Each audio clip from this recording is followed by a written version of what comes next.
Nhân kỷ niệm 50 năm ngày giải phóng miền Nam thống nhất đất nước, 30 tháng 4 năm 1975, 30 tháng 4 năm 2025, chiều ngày 19 tháng 4, ông Nguyễn Duy Ngọc, Ủy viên Bộ Chính trị, Bí thư Trung ương Đảng, Chủ nhiệm Ủy ban Kiểm tra Trung ương, đến viếng di tích lịch sử Ban Kiểm tra Trung ương Cục miền Nam tại xã Tân Lập, huyện Tân Biên.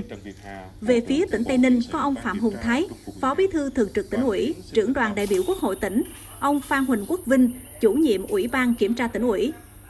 Tại di tích Ban Kiểm tra Trung ương Cục miền Nam, các đại biểu đã dành 1 phút mặc niệm để tưởng nhớ các anh hùng liệt sĩ, các vị lãnh đạo tiền bối, cán bộ, chiến sĩ Ban Kiểm tra Trung ương Cục miền Nam.